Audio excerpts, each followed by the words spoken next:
listen to reason? Will you open your eyes? It's a wonder what you'll find with an open mind. You may be surprised. Yeah, gotta get away from this illusion for the sake of the world. This delusion has gotta go.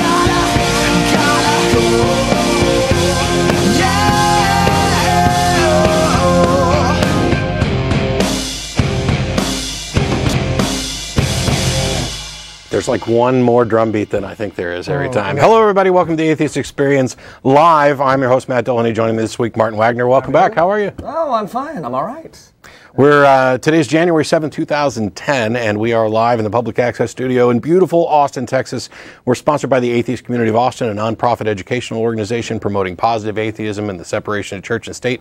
The ACA has weekly meetings every Sunday at Romeo's on Barton Springs Road, beginning around 11:30, except for the first Sunday of the month, when we host a lecture series at the Austin History Center located at the corner of 9th and Guadalupe. We got our music on a loop, too. Yeah, that just keeps going. We'll get through some of the other announcements again in a minute. As usual, we're working on technical difficulties and miscellaneous stuff, but we are actually broadcasting live. I think we're fine now. I hope so, yes. With the microphone. We're going to start taking calls because this is a live call-in television program. We'll put the number up for you very soon. We're going to start taking calls almost right off the bat, and today we're just going to see roughly how many calls we can get, how many we can get through. Obviously, with only 3 phone lines, you can expect it to be busy when you try to call in. We will try to show preference for theistic callers or people who disagree about something or who have a different perspective, so that we can, have a better discussion than simply saying, "Hey, you guys are great. I love watching the show." So if that's all you're calling about, thanks, we appreciate it. But send an email, and if you don't get through today or you don't want to get through, you can always email tv@atheist-community.org. That email goes to myself, the co-host, some of the people behind the scenes. We get way too much email to answer all of it, but we do read all of it. If you want to make sure that it gets through the spam filters, you can put AETV or NPR in the subject line, and that'll make sure that it gets through the spam filter so people can actually read it. We really appreciate all the email we've been getting, especially worldwide, now that the show's available to view on the internet. You can watch it live and streaming each Sunday from 4:30 to 6 p.m. Central. That's GMT minus 6, I think. So for all of you out there, you can sort it all out. We have new tiny URLs. There's tinyurl.com/TAE show. That'll link to the Ustream version of the program. Then there's also tinyurl.com TAE studio, and that is a direct link to the Channel Austin stream, which is higher quality but takes a bit more buffering. So it's your choice as to which one you watch. They're both going to be delayed. So if you're watching live over the stream and you decide to call in, please turn off the volume on your stream, or just turn it off entirely. Focus on the phone, and that'll help remove some of the echoes and distractions that people get when they're trying to call into the program while watching the stream. In addition to this program, the ACA also sponsors a bi-weekly internet audio podcast called The Nonprofits. You can find out more about the show by going to nonprofitsradio.com. That's PROPHETS, right there at the bottom of the screen. We were live yesterday for the first show of 2010, and yesterday featured Russell Glasser, myself, and Jeff D joined us. Dennis was out. We'll be back again in 2 weeks with Dennis Louvet as the regular host, resuming his duties. And you never know who's going to stop by, drop in. We'll get Jeff back whenever we can, as often as we can. This program, I host for 3 weeks, and then Russell hosts for a week. And then we also have 5 co-hosts that rotate through, which means these guys only get to be on once every 5 weeks, whereas I'm here 3 out of 4. We just turn up and let you guys do all the work. Yeah. It's lovely. Yeah. And since they don't get as much time, we're gonna drill through the rest of these announcements real quick. Well, last Sunday I got into the Ustream chat for the very first time, and that was all kinds of fun. Well, last week was a lot less painful because I went on and started tossing around the band hammer. Yeah, I know. I saw you sort of wielding the loving mallet of correction as you do. But it was it's a fun bunch in there, and it was great fun chatting with them while the show was going on. And boy, they really want red meat in the chat room. I'll tell you, anytime. If you're an atheist thinking of calling the show today, we love to hear from you, but just be aware that you will be absolutely hated in the chat room because they want theists to call so that we can bloody our knuckles. So, so be aware that. So in addition to the two programs, the ACA also sponsors a number of other events. I already mentioned the lecture series. There's also Atheist Happy Hour every Thursday at the Dog and Duck Pub beginning at around 7 o'clock or so. And after this program's over, we get together for dinner. Whatever that graphic is, that's crap. That's the wrong colors. There we are. There we go. Dinner at Threadgill's, 301 West Riverside Drive. The show's on until 6 o'clock. We'll be down there around 6:30. All of the ACA events are open to the public. Any atheist or atheist-friendly person who'd like to come down and join us is not only welcome, but encouraged to do so.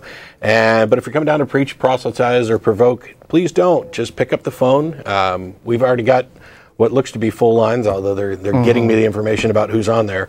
Right. And you can call in. And also just want to mention that if you go to the Atheist Experience blog, Jen recently posted, the most recent post is a long list of secular charities that are currently involved in Haiti earthquake relief. And so if you've been wanting to look into that and do your part, so that's atheistexperience.blogspot.com, and of course related to the Haiti earthquake, which has been absolutely horrible.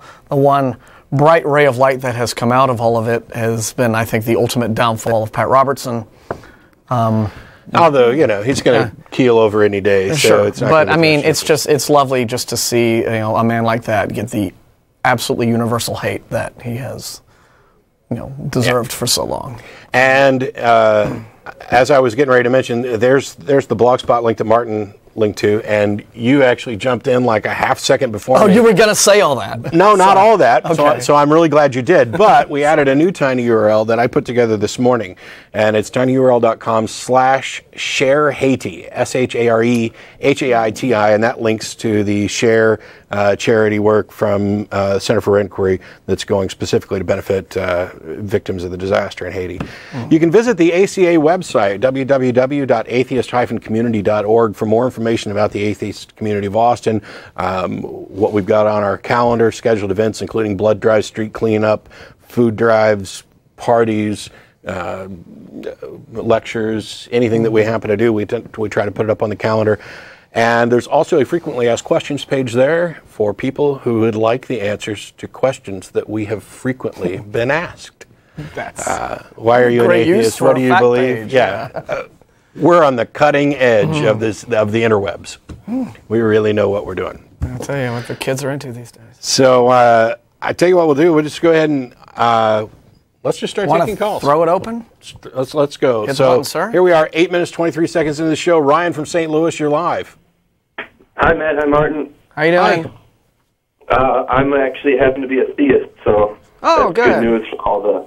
Well, the chat room's very happy right now. So what's up? I'm also a big fan of the show, though, because I don't know, I find your arguments are generally rational and... Can we turn that down? The speaker in here is insanely loud with regard to the phone. Keep talking, though. You're go fine. Ahead, Ryan. You're doing fine. We're just working through sound issues. Go ahead. Sure. There's one thing I have a disagreement with. Are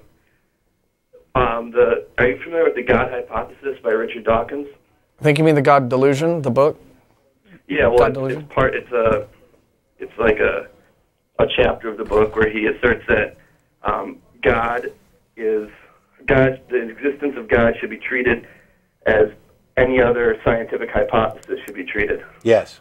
Yeah, well, we're familiar with that, yeah. Okay. Well, I disagree with that. I think I was basically wondering what your guys' take was on that, because I think he's right. I think he's right. Yeah. Natural being. He's right. Here's the reason for that, and it's something that Tracy's covered quite a bit, and better than probably any of the rest of us.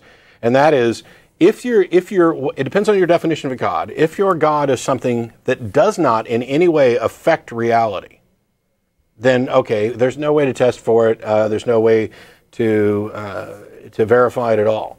But if your God manifests in reality in any way, if your God can answer prayers, heal people, make the sun stop, raise people from the dead, if your God can do anything remotely like that, then that is something that is within reality, which is subject to scientific inquiry.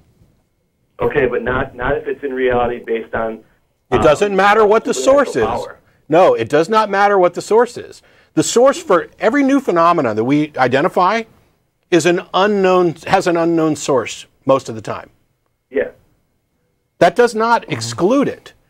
We may not know what the source of something is, but we can still investigate and verify that the phenomenon is occurring.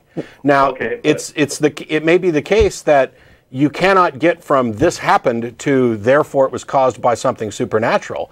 In that aspect, you're correct. You can't verify the existence of the supernatural.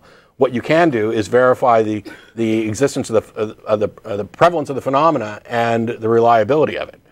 And it's been tested.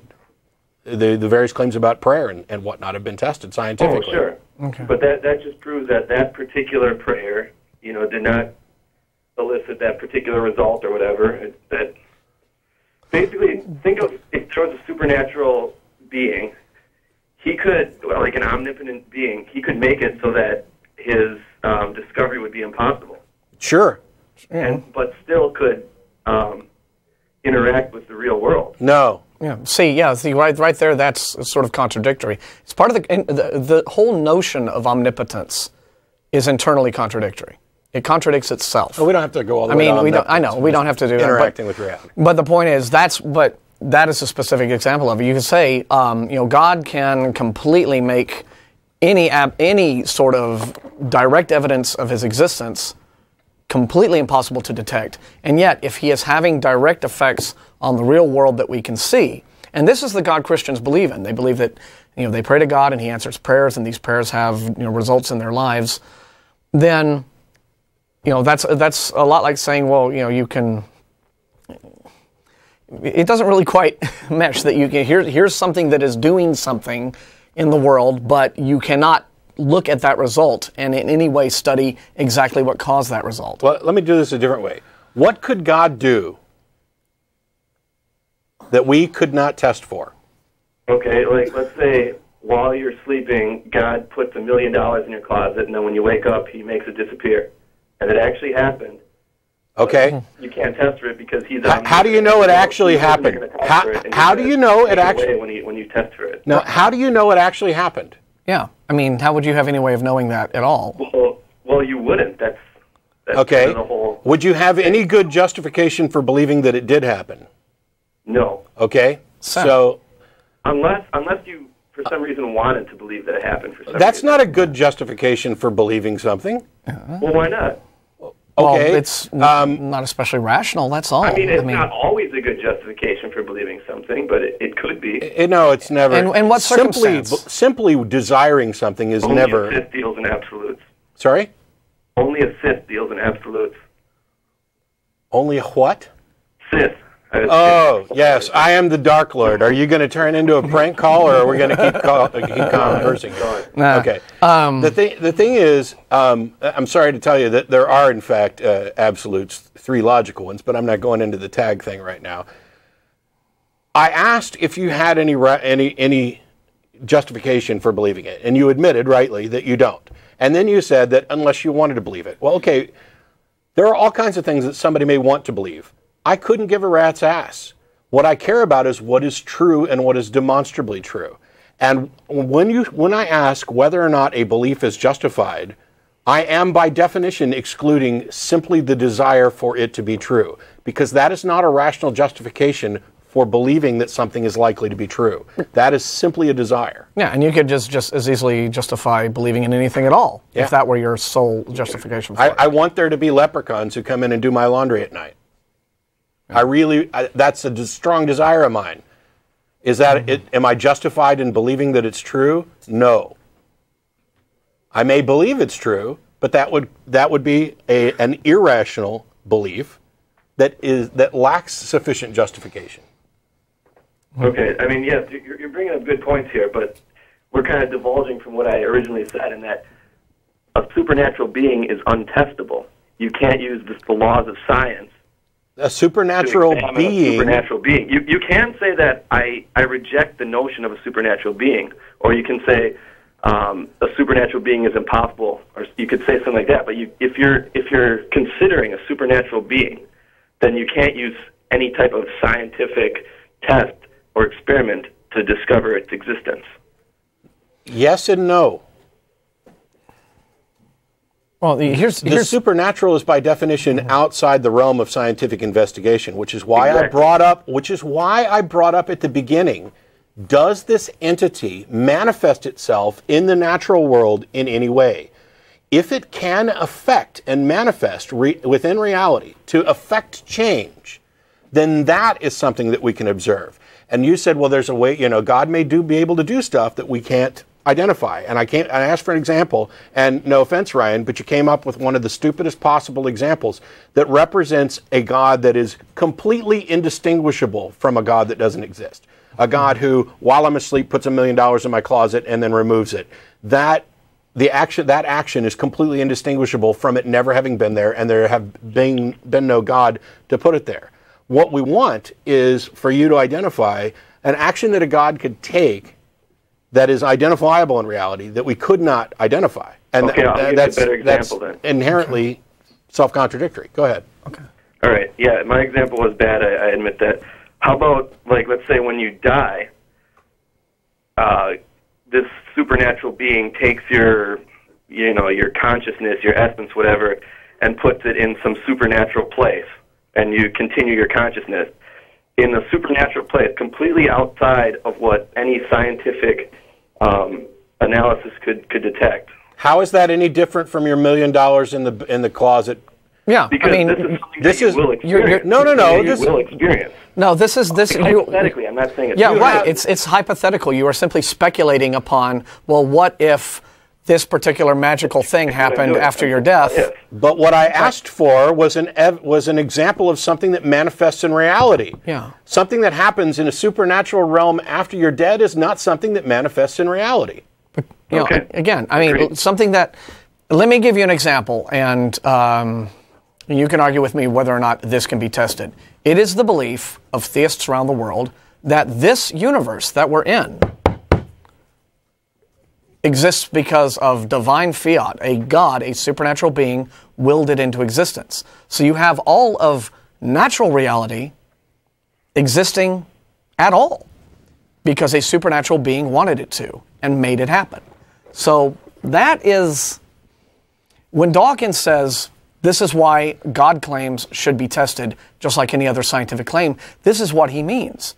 It is the claim of theists that everything exists, anything exists at all, because of the will of God, a supernatural being, because of the actions of God, a supernatural being. Okay, well, so you're sort of supporting my point even more, because I'm saying... But the only examples you're coming up... You can reject that on hand, but you can't use science to prove that. No. Okay, this is something completely different. No. Now you're saying you can't disprove God with science. You know what? You're absolutely correct, and nobody gives a damn because that's not where the burden of proof is.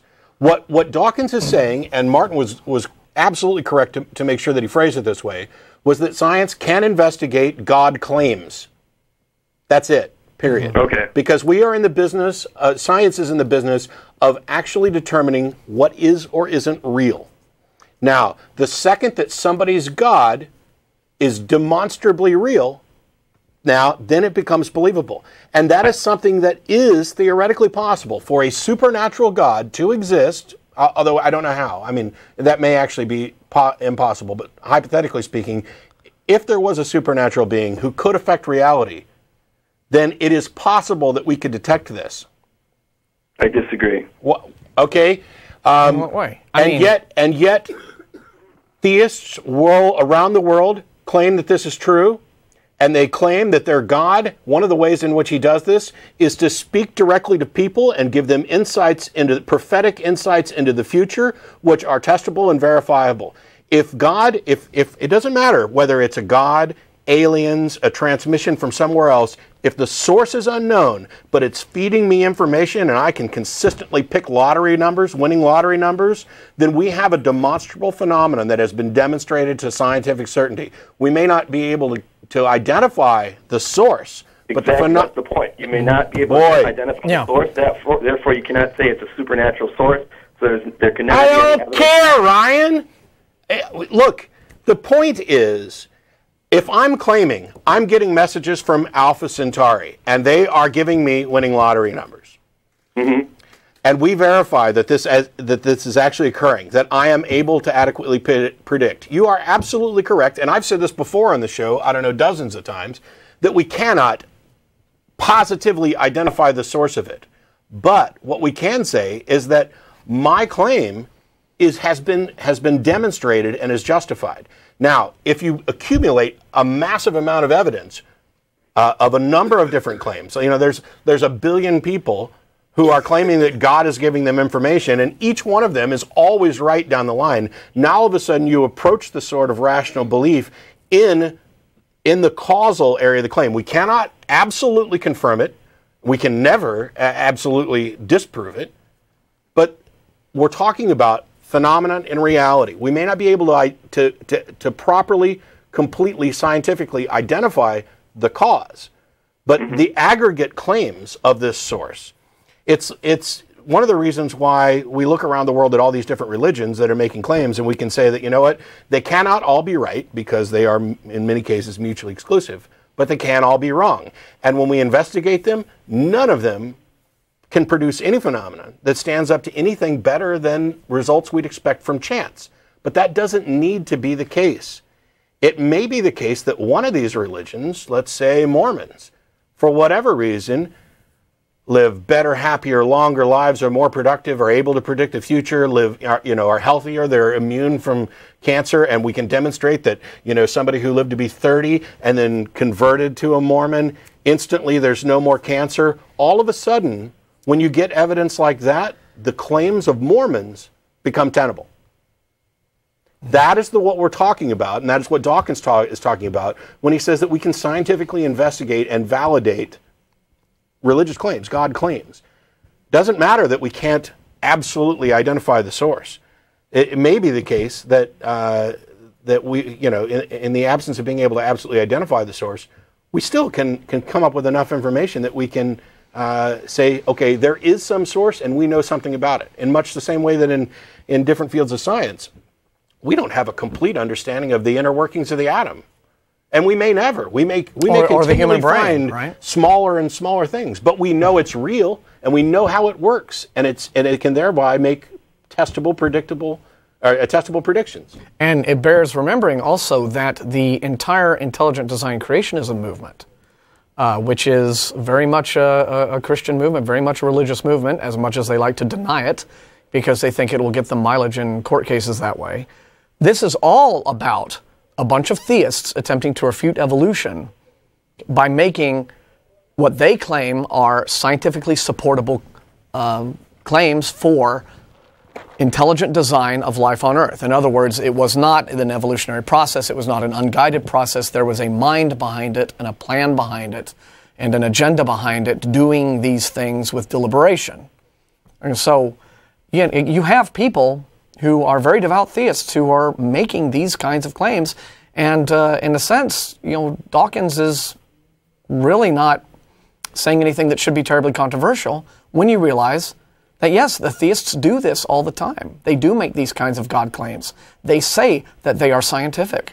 As creationism itself has evolved, it went from biblical creationism, and then that ended up getting into trouble with the law, with the courts saying, no, it's constitutional problems. And so they tried to change the name. And one of the names in the many stages of creationism's development over the years has been scientific creationism. So these are Christians coming right out and saying, yes, our religious beliefs, our God is something that can be investigated scientifically.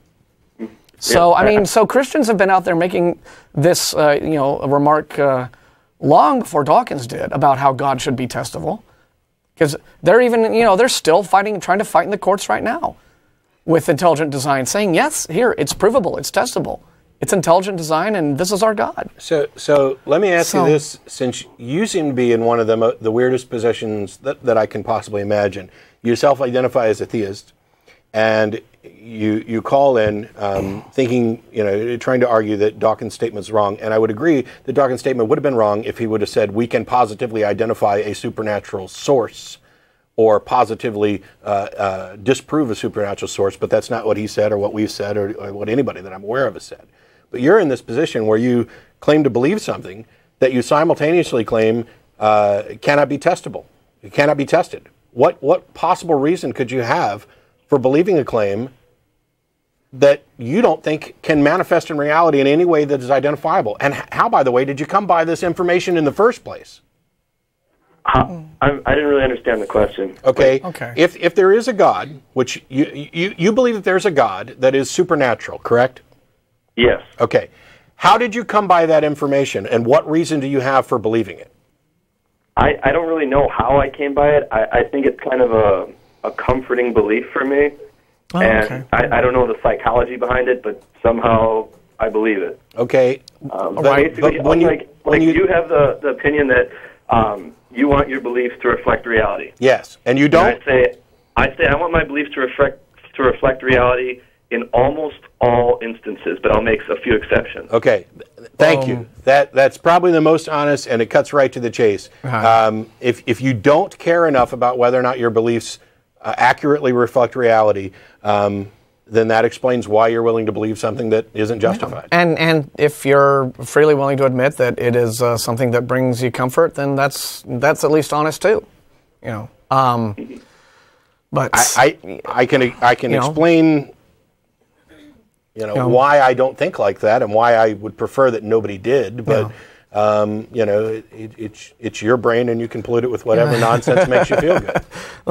You say like nonsense, but I bet if you knew me on a personal level, hey, I'm not judging. We would never talk about. Okay, Ryan, we're sure you're a completely normal person. Ryan, we're sure you're a fantastic guy. guy. Something else happens. Ryan, we're sure you're a fantastic guy. And we're not saying you're crazy. I'm not judging your entire personage, your entire life history, or your entire value. No. If I thought that, I'd have hung up on you 10 minutes ago.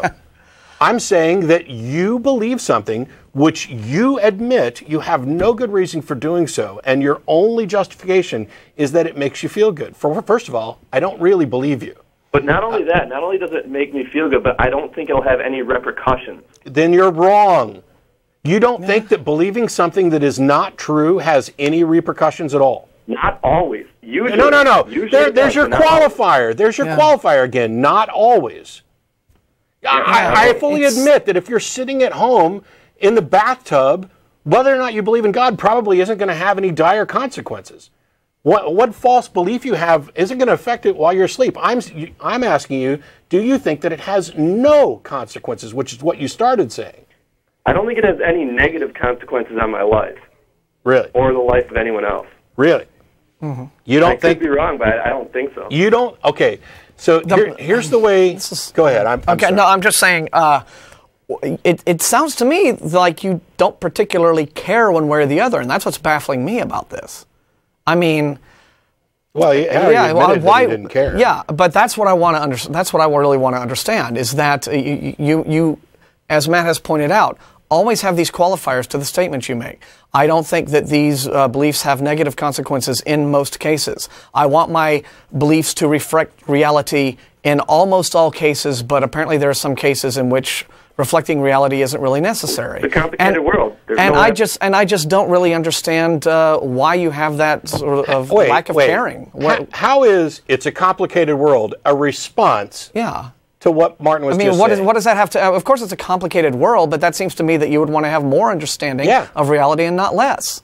Well, basically, I have a complete understanding of reality. Well, really? Well, then a couple things, just I think that might be part of the problem there. You want to know what... I believe that you don't. You want to know what one of the negative effects of admittedly believing something for which you have no justification is that every belief becomes a part of your thinking processes, and it allows you to make statements like, I have a complete understanding of reality. No, that was not really what I meant. I meant like compared to any other atheist or whatever. Well, okay. I rest my case. I would disagree that you have demonstrated that today. But I probably know nothing. I mean, we really know nothing if you think about it. Well, I wouldn't go to that other extreme either. From a practical standpoint, we know things, but All right, are you going to ever stop speaking in platitudes and get back to the reason? Yeah. See, here is what we are thinking is the sum total of the negative consequences of your not caring whether or not what you believe is actually true, because you are all over the map. You're like, your mind seems like it's a big snooker table with balls bouncing all over the place. Oh, it matters, but then sometimes it doesn't really. And I have an understanding of all of these things, but then when you think about it, we really don't know anything. You don't have any focus to your thoughts. It doesn't seem your whole map of the world just bounces around. Ryan, you know anything about writing any computer code software? No, not really. Okay. Let me give you just a quick, abstract, not perfect thing. Let's say that you were writing this, and one of the things that you do when you're writing code is that you can have a bunch of predefined constants at the beginning. And you may have a number of functions that then reference those constants at different times. And the constants could be anything from, x equals 3 to the number of apples in this pile is 10 to the speed of light in a vacuum, etc. And different functions will reference different ones of those to determine when I throw this apple, relative to the speed of light, etc. You're correct that having a false constant in your program is not necessarily going to affect every one of those functions. But if it's used anywhere in any one of those functions, then it can produce a sort of cascade of errors because functions become interdependent. Mm-hmm. For you to sit there, this is the only reason that I keep harping on this. The problem is that you think that believing something that feels good, that may ultimately be false, doesn't have any negative consequences. No. I completely disagree with that. Completely disagree with what? The things that I just reiterated that you had previously said? Nothing negative. No, I said there are few exceptions where believing something false may have no negative effects on your life and may even have positive effects on your life. Name two. If you believe in that there's some afterlife when you die, not necessarily anything specific, but if you believe in some afterlife, when you're on your deathbed, you might be a little more happy than if you believed that there was no afterlife. That's one small example. Here's the thing. You can pick any false belief and construct a scenario in which it produces a positive effect. Heroin makes people feel really good for a while. Believing that there's an afterlife may make you a little more peaceful on your deathbed. My question is, that's not the only effect that belief has. First of all, every false belief allows you the predisposition to accept more false beliefs. But we don't have to go near the slippery slope. My thing is the belief in an afterlife is fundamentally immoral because it cheapens this life. My belief that when I'm dead puts me in a position where I need to live right and do things right the first time. Where if I don't treat somebody right, I don't get a second chance in an afterlife to make up for it. I need to make amends for it now. And dealing with reality on those terms that are based on truth and the best conclusions we can make based on the best evidence available is demonstrably a better way to live. Having your internal worldview more consistent with reality is the key. Not usually, always. Yeah. Because we're talking about decision making. If I'm going to make decisions that affect what I do in reality, then the more consistent my internal view of reality is with actual reality, the better. And the more divergent my internal view is from reality, the worse. And let's be honest, Ryan, the only examples you're able to come up with these exceptions that you want to exist are simple, like emotional placebo effects. Oh, but it would make a person feel better to entertain this belief for a little while.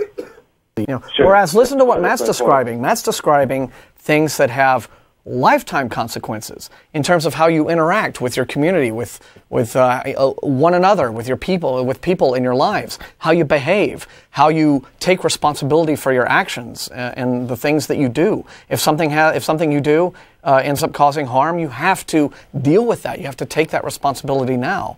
All of these things, build upon one another. And you keep wanting to say, yes, well, that's only the case usually. But the only examples that you're able to give us don't seem to be terribly meaningful. 99.999% of the time. Okay, and if you're only concerned about being 99% accurate in your view of reality, well, that's your problem. Yeah.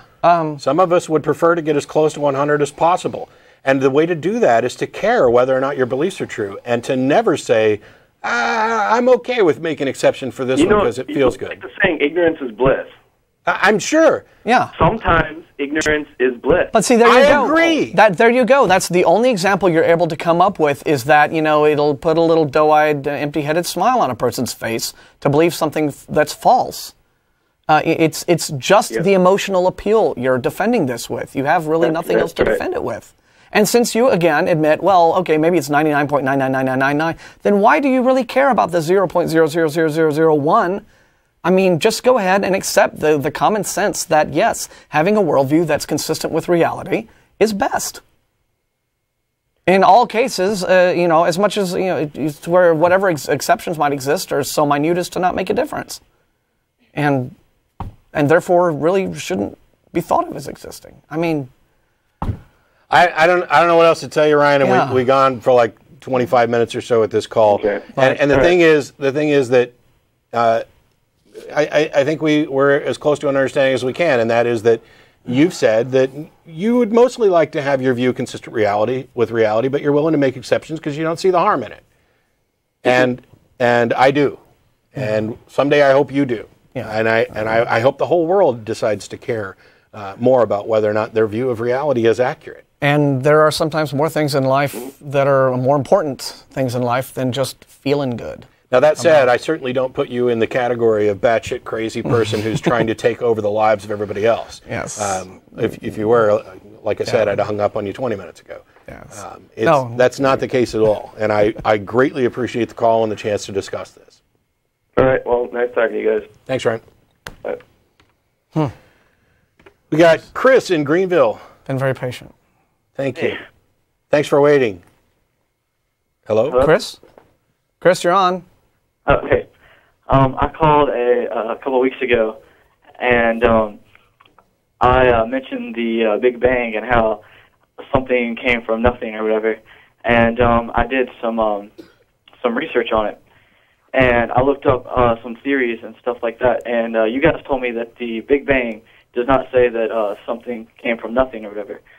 But there was this particular lecture from Lawrence Cross, who was giving a lecture for the Atheist Allegiance International. I've seen it.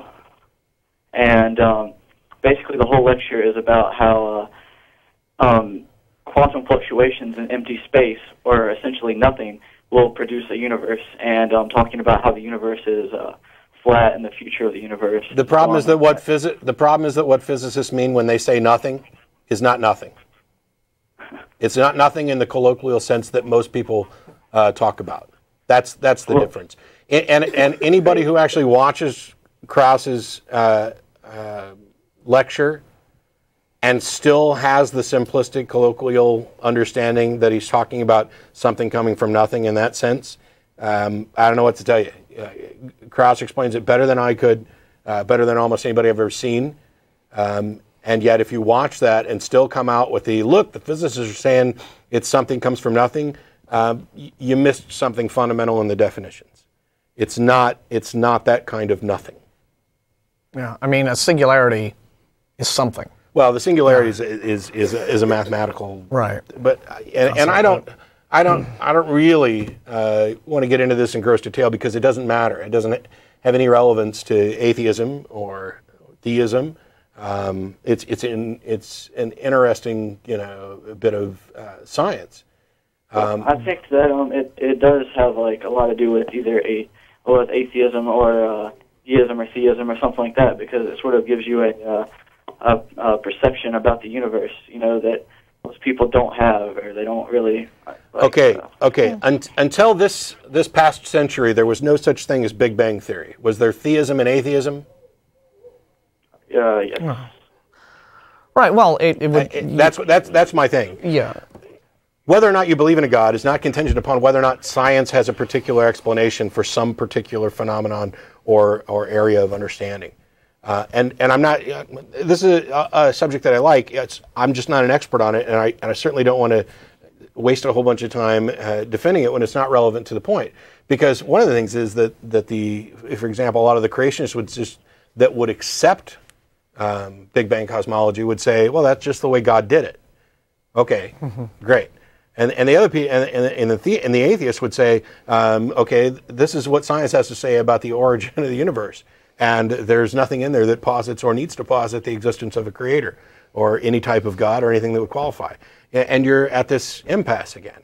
So to me, the relevance of Big Bang cosmology on the issues of theology is no more to the point than the scientific explanation for magnetism or the germ theory of disease. Well, it's like, in Blind Watchmaker, Dawkins pointed out that evolution was certainly not necessary for atheism or vice versa, but evolution was one of those scientific advances that made it at least possible for atheists to have some degree of intellectual fulfillment behind, because you're right, there was atheism long before evolutionary science came along, just like there was plenty of it before modern physics. But what we find as more and more science comes along to show us how our universe works, it raises more questions, and it keeps pushing supernatural explanations farther and farther away. We no longer need to explain the spoilage of food in the kitchen at night, which they used to have to do in the olden days. You'd leave food out, and then it would spoil after a while, and they would think that imps or pixies or fairies or whatever would come out and mess with the food and cast spells upon it to make it spoil. These things, supernatural, magical explanations just become less and less necessary. So it's just a happy accident that I think a lot of science is simpatico with non-theistic worldviews, but you still get a lot of people either way. You get Christians who accept evolution by the same rationale that Matt just described. Well, that's just how God did it. And Genesis is all metaphor and poetry. You see, I've recommended that particular lecture from Krauss to theists. Some Christian apologist or whatever will send me an email and say, well, you all think that something comes from nothing. Well, first of all, that has nothing to do with atheism or theism. I mean, it is completely separate. But I'll recommend that they go watch Krauss's a lecture from the AAI convention, which I thought was brilliant and explained things. I mean, it's not even worth it for me to even start talking about the subject, really, in comparison. And they'll come back and say, see, he just said it. And it's clear that they weren't paying attention, because I know that there's a point in there where Krauss himself explains that what physicists mean by nothing is not the colloquial nothing. And I'm not the guy to explain it. Well, I guess I'll kind of let you guys take another call or whatever, because I'm not really familiar with the whole concept of nothing according to what you guys are talking about. So, okay. I guess thanks for talking about it. So I guess I'll thanks, Chris. I appreciate the call, Chris. Appreciate it. I've been hoarse for days. I'm like, oh. Yeah, and I'm getting there. Yeah. Who do we want? So we got Kevin in Nashville. Hello. Kevin? How are you, Kevin? Hi. All right. How are you guys? We're fine. Hey. I've heard you say bad things about Pat Robertson. Yes. Because of his comments, but I mean, you've read the Old Testament. Yes. And you've read about Sodom and Gomorrah and the Great Flood. That's pretty nasty stuff. So it's really just a little extrapolation he's doing, isn't it? Well, if you believe that crap, you'll believe, the occasional earthquake or hurricane. Well, I'm not saying, I'd never say that Pat is being inconsistent with his theology. I'm saying he's a dick. Yeah, I mean, it's just... I mean, he's consistently a dick. Yeah. Yeah. I agree with that. And that's, I mean, that's you can see his point. You can see his point of view. I can see it in the same way that I can see a mass murderer's point of view. Yeah. It's a sick and twisted mind that's doing something that it shouldn't be doing.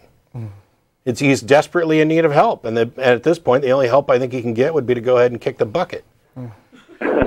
76. I mean, it's past time anyway. Okay. All right. That's all I wanted to say. Yeah. Now, well, we talk about people, saying things that are rude, insensitive, hateful, wrong, whatever.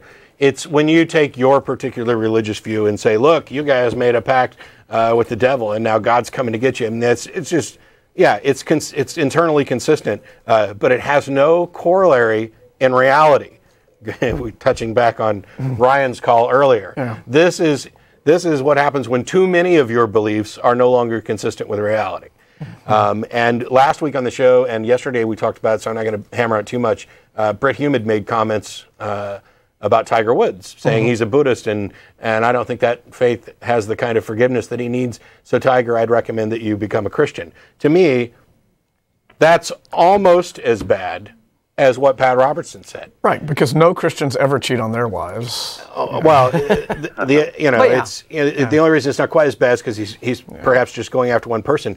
But I'll say this, Britt Hume's correct in a different sense, and I mentioned it yesterday, and that is that from the public's perspective, there's nothing better that Tiger could do than apologize and say he found Jesus. All of a sudden, the entire scandal's forgiven. That is within the culture of the United States, where you've got predominantly Christian. Finding Jesus is your get-out-of-jail-free card. And that's in that sense, Hume was right. I even hate calling him Hume because it disparages the memory of better Humes. But yeah, it's just like, Hume's statement was just like Ryan's claim about the $1 million in the closet, right? Well, how can Britt Hume know that? I mean, how is that testable at all? That was just one of those many statements that religionists make that are smug, but not based on anything. But they just don't care because it jives with what everyone else already believes. But you're right. The whole get out of jail free card. That's that's not a figure of speech. I mean, if you're in jail and you do religious training, you get time served for that. Yeah. Yes, because apparently, so that. All right, Kevin, we're gonna see how many calls we can get through today. Okay. And see how many of them. Thanks. Thank you. Appreciate it.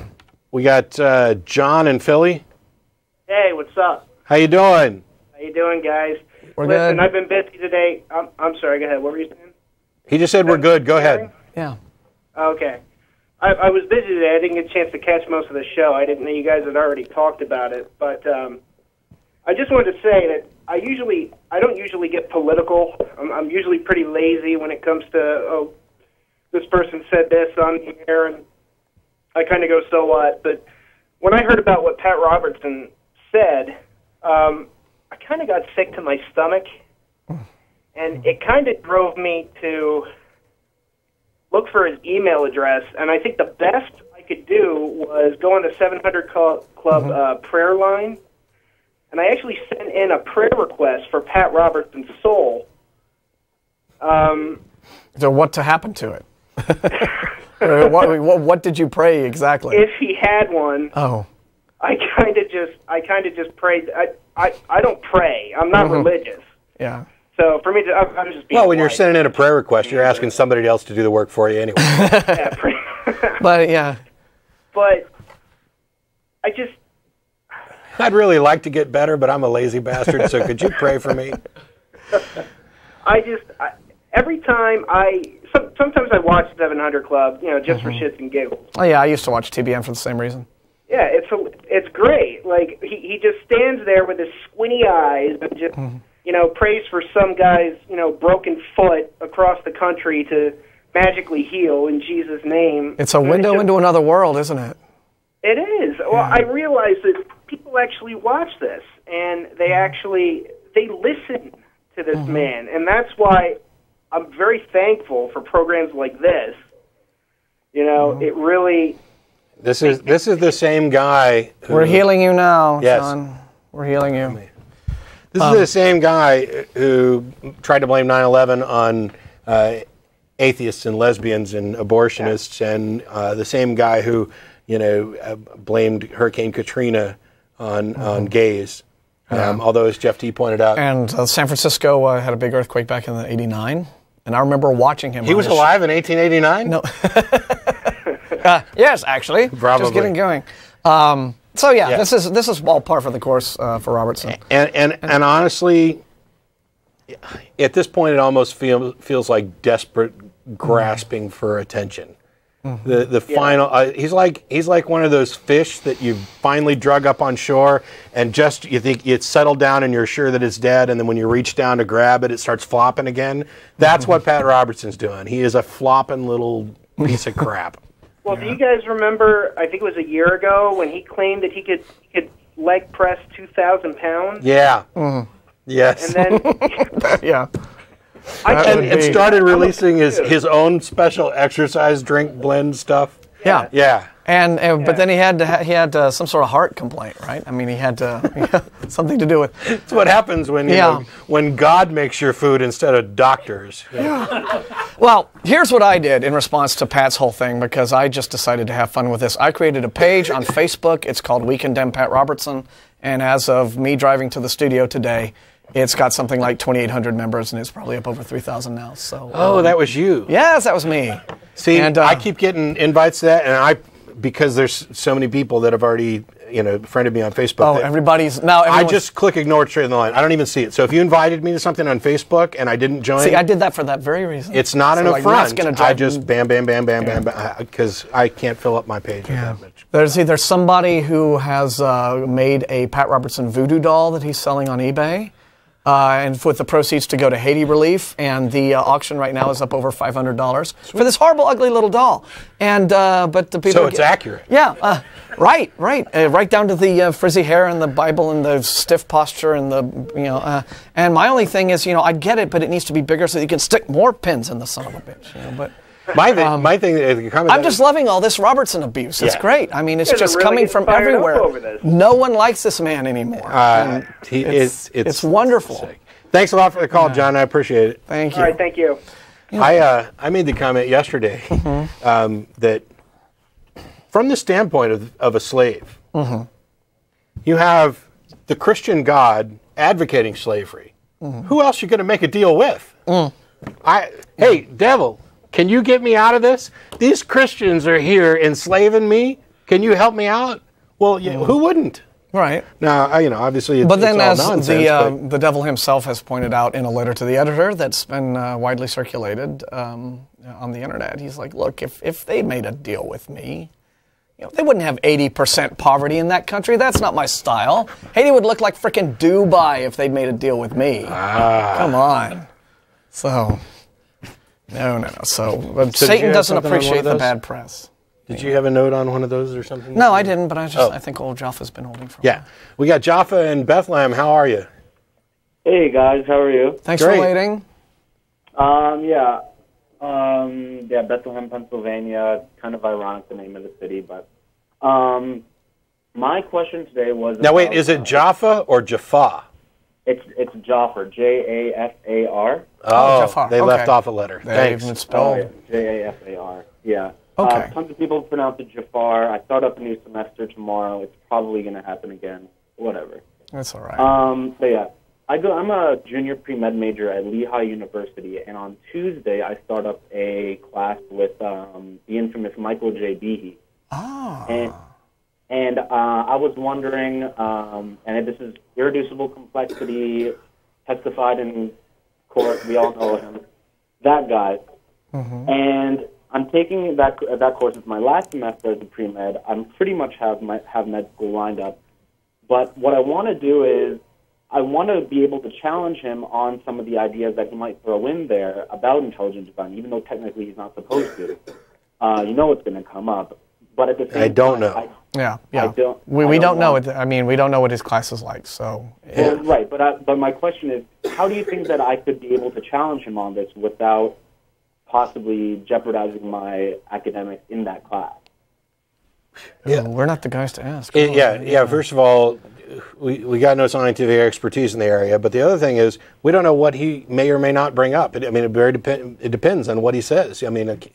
I couldn't possibly give you the best response. What I will say is that if he raises anything that deals with irreducible complexity, something that's not part of the curriculum, not part of science, not part of reality, it seems to me that one of the best things you could do is to not confront him directly and not disrupt his class, but to go talk to the department advisor about this and mention that, I was under the impression that I was actually going to be taking a real science class.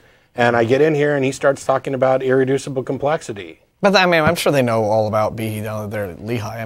But I'm sure that the faculty has actually issued a public statement, which is something unprecedented. That was the old faculty. He's moved. Right. So, wow. Yeah. Take really good notes and be prepared. Be prepared to share them. What's the name of the course? It's physical biochemistry. Okay. Yeah, I mean, we don't know if he'll bring it up or anything ID related at all. It could just be like nothing but the, a primer, basic facts on that. So, all right then. Well, yeah, I'll take a bunch and take notes. I might call in next week after I get a feel for the course, or if anything momentous happens relating to his vacuous BS, to put it polite. Yeah. To be fair, I'm clearly no fan of Behe, but there are, and I'm no fan of Francis Collins, but if Collins was teaching a course on genetics somewhere, I wouldn't automatically go in and assume that he's going to bring his evangelical Christian ideas into it any more than I would expect P.Z. Myers to talk about his atheism in his classes. I know that he doesn't. It just doesn't come up. And so you may very well take a course where it never comes up. I mean, you're there to learn, he's there to do a job. Yeah, he may, if somebody else raises it, a student raises it, and then he talks about it, that may be different. But yeah, take good notes. There's a decent chance. I mean, that nothing goes wrong. Yeah. And if you just want basic information to counter IC and some of these other intelligent design ideas, you could do a Google search for Kenneth Miller, irreducible complexity, search all of those together. I asked him about this on Darwin Day back in when he came to Philly. Oh, all right. Yeah, and he said that apparently at Brown, the biochem PhD students that take Behe's class know their biochemistry very well, and they're just fine. Yeah. Okay. All right. Well, thank you very much for taking my call, and you guys have a good rest of the evening. All right. Thank you. Thanks a lot. Thank you very Appreciate much. That's a good call. Yeah, it's the fact is that you live in a country where 80 roughly percent of the population believes something that we don't. Which means probably 80% of the professors that you've had as well, maybe not that high, because there is some negative correlation with not intelligence, education, sorry. But a significant portion of them have probably believed all kinds of stuff, and your science teachers probably believed things, and even disbelieved things that they taught you. The thing about religious belief is that people are particularly good, often they're particularly good at compartmentalizing it, keeping it entirely separate. It doesn't, like when Ryan called and said that he didn't think this negative belief was going to have any significant impact. Well, it's always going to have some impact, and there's always the potential for it to do tons of harm. But you can, through diligence, strive to keep that belief separate from other things.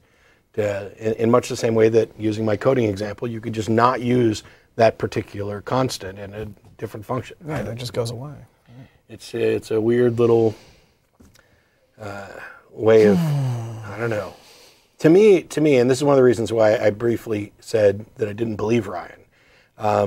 I've said before that, when a theist tells me I believe this, I tend to believe them. I'll take them at their word. Now, more and more, depending on what the claim is, I find that I don't believe them. And what I believe is true instead is that, we've talked before about Dennett's belief in belief, but I think it goes beyond that, in that they're professing that they believe this and not actually accepting that it's true. They're kind of dipping their toe in the water to find out, I'd like to have a worldview that's consistent with reality. And one of the ways that I can do that is to compare my worldview to somebody else's. And where they differ, we can kind of go back and forth and see which one matches with reality. Now, if you actually care, that's as good a method as any. If you're in a position where this particular belief is so protected and segregated, then you're not going to benefit from it. You're going to be in a position that, for example, Ryan was in earlier, where he just had to say, I mostly want my beliefs to reflect. Well, I think that happens a lot in Christian culture in America. If you've noticed how, Christians have Christian bookstores and Christian coffee houses and Christian music and Christian cable side hugs and Christian side hugs, and they have Christian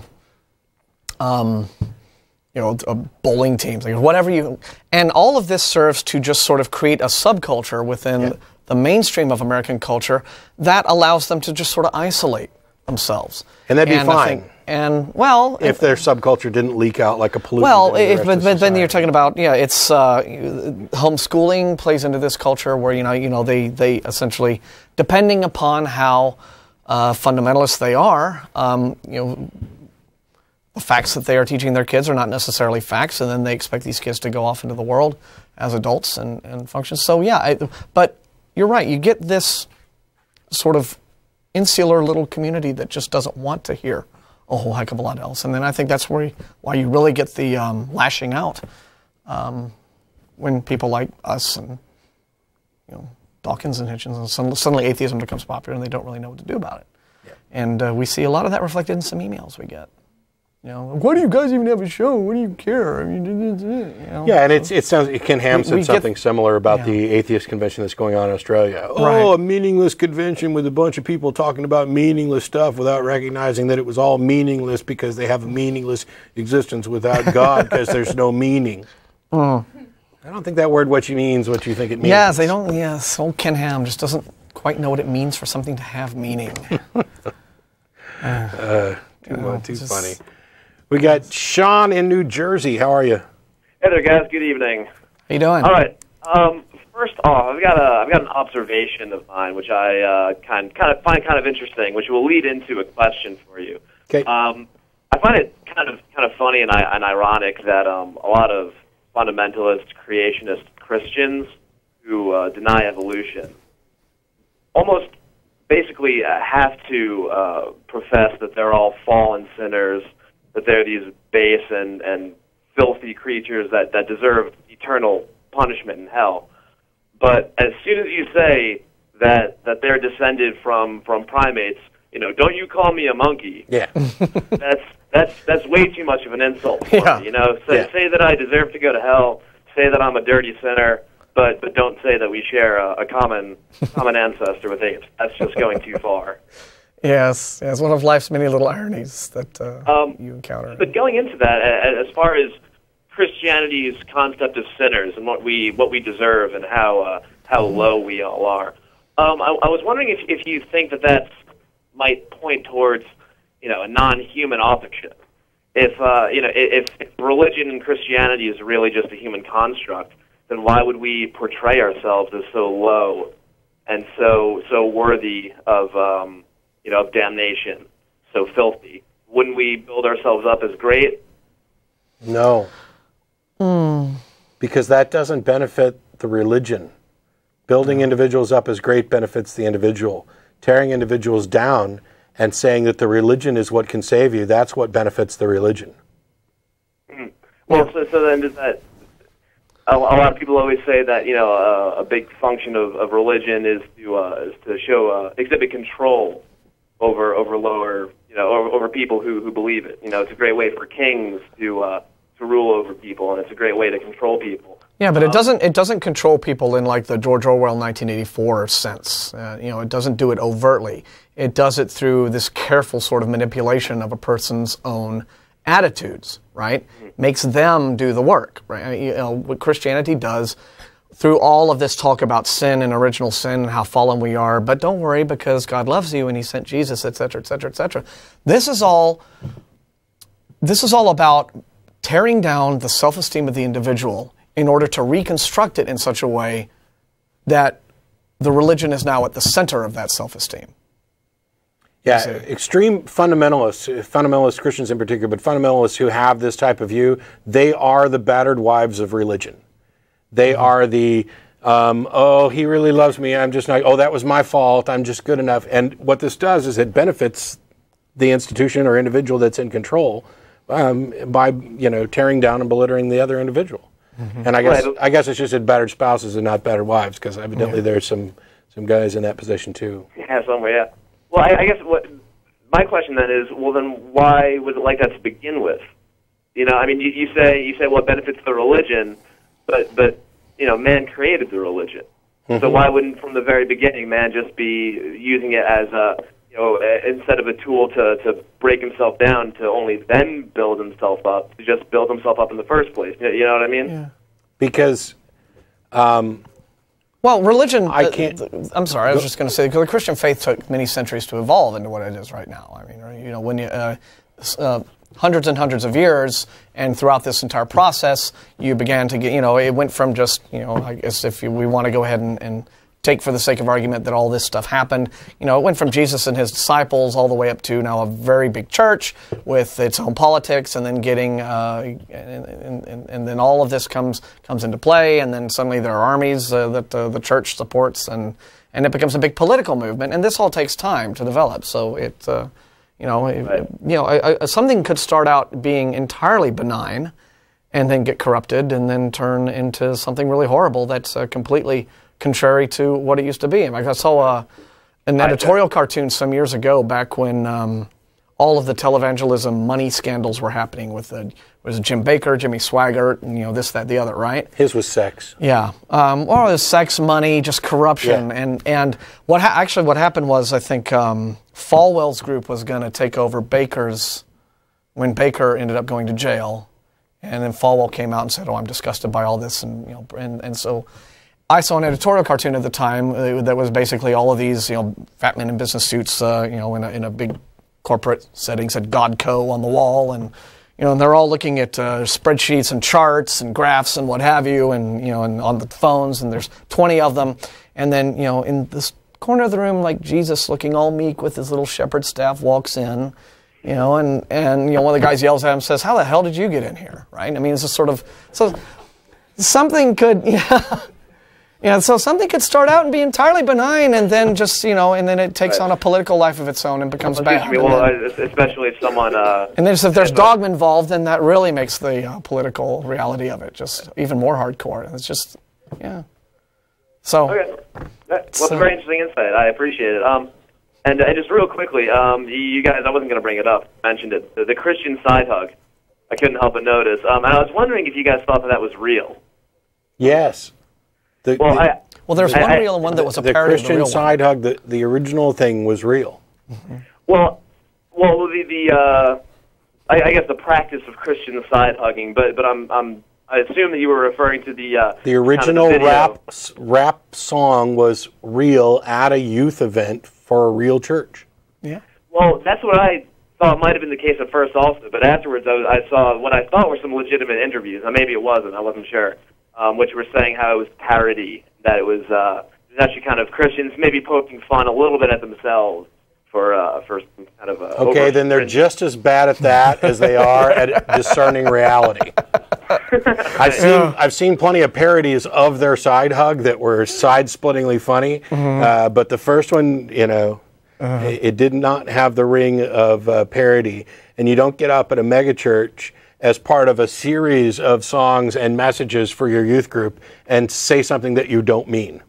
Okay, all right. Well, that's certainly a valid opinion. I would encourage you, though, to at least check it out online. If I've been duped and it was never legit, I definitely would like to know. Well, I wouldn't say you were duped, because I mean, I think you of all people certainly wouldn't put it past some fundamentalist organizations to have a song like that. It's one thing. They did it. If they're going to then claim that it's parody, quite frankly, I'm more likely to believe that their claim that it was parody has come because they finally were shown how stupid it was. Yeah, well, that's the other thing that I was thinking. You know, it's like when you say something, somebody goes, "What the hell's wrong with you?" Hey, man, I was just joking. CYA. That's what I think is more likely than. That's certainly very possible. All right. Yeah. Well, I guess in either case, it's funny. I mean, it's funny. Period. That's what matters. Regardless. All right. Well, I know there are a lot of calls after me, so I appreciate that you guys taking the time. Sure. Thanks, Sean. Appreciate it. Have a good evening. Boy. Oops. Wait a minute. I had it. There we go. Alex in Aberdeen. Oh, hello. I wasn't expecting to be on so soon. Oh, well. All right. You need another minute? Oh, no, I'm fine. Thanks for waiting. I mainly just wanted to rant about William Lane Craig and how kind of unimpressive I find that he is, and how surprised I am that people don't do better against him. I mean, it kind of seems like all the relatively smart Christians on YouTube actually reference him quite a bit, and I just don't understand it. Well, one thing is you're getting your information from YouTube. Are there actually theologians that are held in higher esteem than him by apologists? By apologists? I don't know. He might be at or near the pinnacle. I think Plantinga is highly thought of. Yeah, but he's so cerebral and useless that the average person in the pew is not going to understand what Plantinga has to say. I think Craig is probably one of the most revered. I'm with you. I don't find his arguments or claims particularly impressive, but I haven't seen enough debates with him. And the one problem with debates is that depending on who you talk to, who won, may be a little different. Well, this is debating. I think is really it's theater. You know, when you get right down to it, it's style points and performance when you get right down to it. And I don't know of any case where a theist and an atheist have debated publicly. And usually what happens, you get the audience files in, and you have atheists on one side of the hall and theists on the other. And everyone pretty much goes out, thinking the same thing they thought and believing whatever they believed when they walked in. Except usually what you get in these cases is the theist, quite often correctly, crowing that he won the debate, simply because a lot of these folks, they're public speakers. Many of them are pastors. They do this for a living. And so you can get up there and sound really quite authoritative while spouting rubbish, and a lot of people will flock to you and be impressed by you. It definitely seems like they kind of have a technique where both sides pretty much just kind of shoot out their spiel and kind of ignore the other guy, except a few minimal side points. Yeah, you know why? Because, and this is not me just being funny to pick on them. A creationist can say more wrong things in 30 seconds than anybody else on the planet, and an accurate response to those statements might take 10 minutes or more, and that's just to barely scratch the surface. Oh, so, that definitely seems to be the case with William Lane Craig, because he just totally spews out rapid fire, flim flam man style. Yeah. It's that public speaking thing again. Collage of crap. Yeah, and they can also just flat out lie because there's so much information, there's nobody fact-checking. So they can get up there and, for example, they're talking about the historicity of Jesus. It can be, well, I'm sure my opponent here is going to have lots of things to tell you about, but there's simply no way that he can overcome the fact that the Bible is the most accurately documented book of all time, and we have more copies of it than we have anything else, and we have more evidence for the existence of Jesus than we have for anything else, and we have more of this and more of that and this and that and this and that, and these all compare, and these are accurate, and there's only this many potential discrepancies with describable discrepancies, and rattle all that off. Well, what are you going to do when you get up there? Because he didn't offer any evidence. He offered nothing but a rapid-fire list of assertions. He didn't back any of it up. It's one of the reasons why people have asked, Matt, have you debated or are you interested in debate? Yeah, I'll do it. I have interest in that. But I have much more interest in discussion and informal debate, because I'm not concerned about winning the judge's vote or even finding out whose mind was changed, or who won by who changed the most minds out there. I just want to get the information out and change or correct or improve as many minds as we can, either way. So my on the show, that one of the benefits is that the second somebody says something that's wrong, I don't have to let them continue that list of assertions of this and this and this and this. I can, bam, you're on hold. No, please justify what you're saying. You can't do that in most of the debates. Yeah, right, because a forensic debate has a formal structure. Yeah. And we have noticed, and we get this in email a lot, and down the years doing the television show, what theists like to do is exactly what Matt just said. They will bring this double armload of crap and dump it all in front of the skeptic, and the skeptic is expected to be the one to sort through it and deal with it piece by piece by piece by piece. Well, I've definitely been impressed with Craig's blind them with bullshit flim-flam man style, where he just rapid fire spews out. Yeah, exactly, and he has a name, a sentence, and then moves on. And yeah, and he has it down to a science, because he's just, or down to an art, you might say. Just because he does it for a living. I mean, this is what the man does. He has all that experience public speaking, so he's fantastic at that, and he can just win on the style points. And there are Craig devotees who've tried calling into the show. I mean, and they'll be like, what about Tertullian and Tacitus and Josephus and rattle off a whole bunch of stuff. And fortunately, I don't have to take it. Yeah. I can actually say, okay, let's go. Let's do this point by point. Let's justify what you're saying. Yeah, and that's why what we try to do is, policy that you started up was, instead of just, if a theist wants to call the program or wants to email us at the TV show address, just give us your best shot. Give us the best argument you have. Tell us exactly what you believe, why you believe it. Bring your A game and leave the rest at home. Just give us the one thing that if you had to pare it all down, that you think justifies belief in God. Just give us that. And I think I can say almost without fail, if the conversation is allowed to proceed, at some point, if it's allowed to proceed to the point where they either hang up or admit it, what they will end up admitting is that they have a faith-based position that they can't justify to somebody else. They feel justified in, but they can't justify it to somebody else. Boy, that doesn't make for very good debate. Yeah, and those are the honest ones. Right? Yeah. I mean, we've had situations like that, but Tracy and I were duking it out with a woman who emailed us at one point. And this lady was immediately wanting to just dump the double arm load. And I said, no, stop. Just give us the one thing. Give us the best argument you have. And so she presented it, right? I think her thing was near-death experiences. Okay. So I presented the, standard refutation for the near-death experience claim. And what did she do? She's like, she did the usual thing of, okay, well, that didn't work. Here's my next thing. Yeah. And it's like, no, I told you to bring the best thing you have. Now, if the best thing you have didn't work, you think the second best thing you have is going to work? No. So only if the second, third, fourth, and fifth all work, which is unlikely. So that's. But I'm similarly. It's kind of disappointing because I try, expose myself to theistic arguments, hoping that they'll have something that's at least thought-provoking, and I'm kind of just shocked by how really pathetic his are. I mean, he does the argument for morality, which is just one of the weakest theistic arguments, and then he just turns it into an argument from consequences midway through. I mean, just so many examples like that. And he's in love with Kalam. Yeah, that was pretty much the conflating, because the universe in its current form had a beginning, the universe had a beginning, and just excluding the possibility that the universe came from some sort of pre-existing. Yeah, I am similarly unimpressed with Craig, and on the subject that you mentioned, or somebody mentioned, or maybe it was Martin, of doing the debate and then running around claiming victory.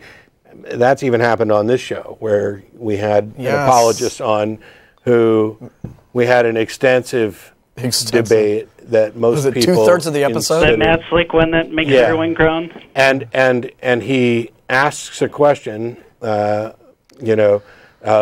if physical/conceptual is not a true dichotomy, then what's the third option? And made a big deal out of the fact that I couldn't actually label a third option, and then runs around claiming victory in the debate the next day on his forum. Meanwhile, when asked whether his God was physical or conceptual, Slick's answer was exactly the same as mine, neither, thereby admitting that it wasn't a true dichotomy. And the answer was there all the time in the name of the argument, which is transcendent. But anyway, is that all you had, was to complain about Alex, or to complain about William Lane Craig? Yeah. I don't know. I'd love to find somebody. Well, I mean, is there anyone you can actually recommend that makes kind of an interesting argument for theism, or is there just pretty much nothing out there? I'm not aware of anything. If there was something out there, I'd be a theist. It depends on how you want to define interesting. Well, I mean, just at least thought-provoking, because I don't really expect to be converted, but I expect to at least be challenged. Yeah. Well. It depends on, if you're defining interesting as who is more fun to pick through and refute. I guess that's you're scratching our chins. Yeah, I've been asked before if there was any particular theist that I'd recommend, or apologist that I'd recommend. I can't, because every time I've gotten to the point where I thought, okay, this is the guy. So, for example, when I was still a believer, I was a fan of Josh McDowell, particularly Evidence That Demands a Verdict. And then as I began to study, then it became obvious to me what an unscholarly buffoon Josh McDowell is, and how his evidence and argument are laughable. The thing is that they're presented as a preaching to the choir, preaching to the uneducated, credulous, uninterested in learning about reality choir. And what it does is it bolsters up their preconceptions. And I was part of that choir. I believed this. I open up evidence. Look, here is all of this evidence which justifies what I already believe. Wow, this is cool. I am justified in my beliefs. And then you trudge off down the line. And there's nothing I like more than have somebody call in who has had their faith bolstered by Comfort or McDowell or Strobel or Craig, and to come on and to present their favorite argument, only to get the wake-up call of a lifetime. Because I know when the call's done, not only have other people benefited, but that individual is going to have to go back and start rereading and starting to find, wait, what's the next thing? Somehow he got off script on me. I'm not even sure what happened. He didn't say yes when he was supposed to. Yeah. And by the same I don't token, find any of them impressive. Yeah, I didn't have quite the fundamentalist background you had. I had more of a mainstream Christian background. You really studied it. You were never a true Christian. Yeah, none of us were, according to them.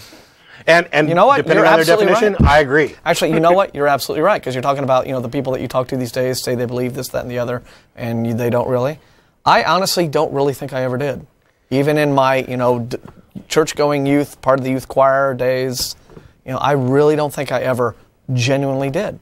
It was part of that, it was fitting in with the family and the culture situation. But likewise, I've read popular Christian apologists.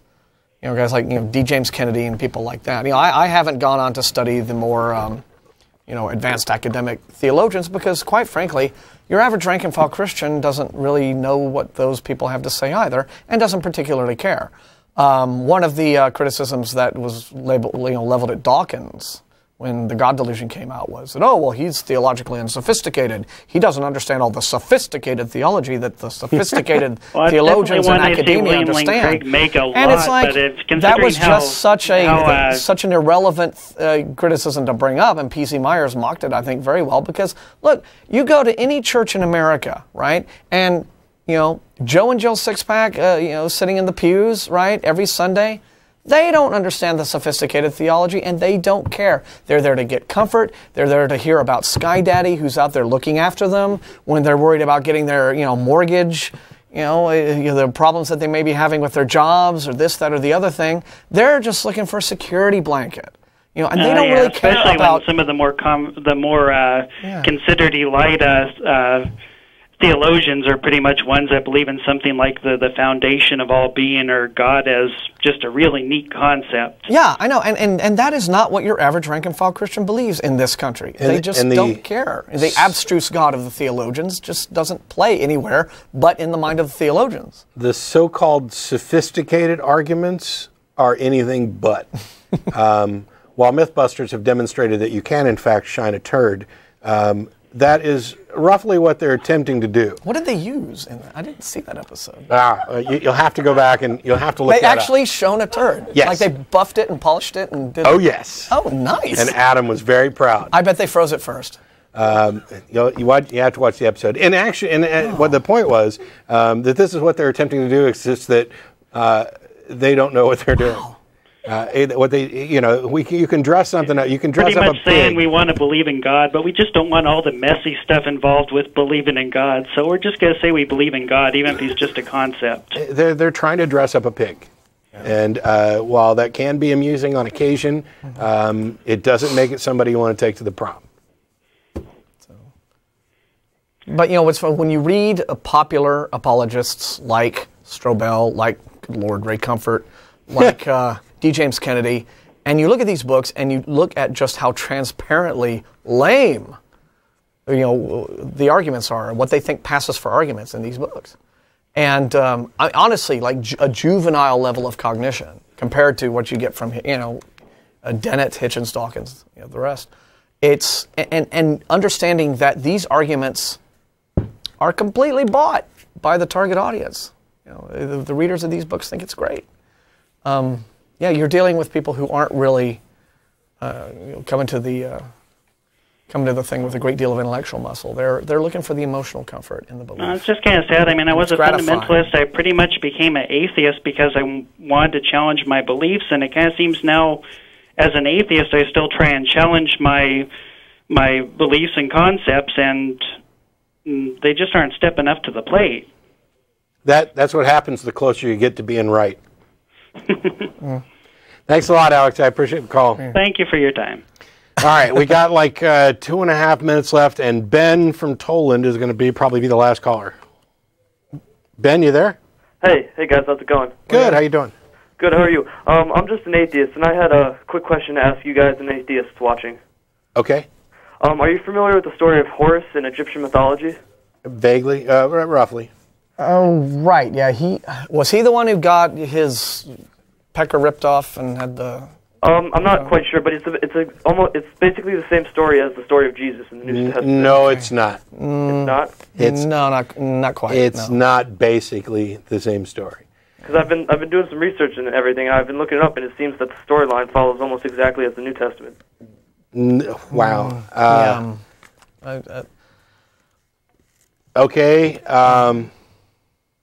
As far as I know, and I have spent some time on this, that's not the case. There are some people out there making some... You can find similarities in the mythic hero type that are going to be comparable across the board. But there are some rather unscrupulous and unscholarly individuals out there making BS claims that overemphasize aspects. For example, I would imagine that you would think your claim would be that Osiris was born of a virgin. Yeah. But that's not true. That's not in the story. In the story, she actually has intercourse with the, as Martin pointed out, the penis that she had removed. There is a process there. It wasn't a magical conception without sex. And when you start looking at the story like that, getting to the details, you see that the similarities that people are trying to make are, well, Jesus didn't have an earthly father that, did an act to impregnate his mother. And the same is true in the Osiris story. Wasn't it? It's not. You draw a line, you draw the primary points of the story. They don't match up any more than any other mythic figure. And weren't Set and Horus brothers? And they had gone past my... Right, and I don't want to say. Fight, and one of them... But we're out of time. Oh. And I appreciate the call, Ben. I just wanted to clear up that and make sure, because I got to stop. I got to stop because they're running the credits. Okay. Thanks a lot, Ben. I appreciate the call. You can find out more information at the ACA website. You can also email us at tv@atheist-community.org. If you didn't get through or didn't want to get through, or you had questions or anything else, there's the credit information for Brian Speaks. There's Brian. There's his website. Whose album is out at CD Baby, and Daniel Warwick and other stuff like that, and probably what? Oh, Threadgills. See you at Threadgills. We're going to be at Threadgills very shortly. We'll be back again next week. Thanks, everybody. See you. No, not next week. Not next week.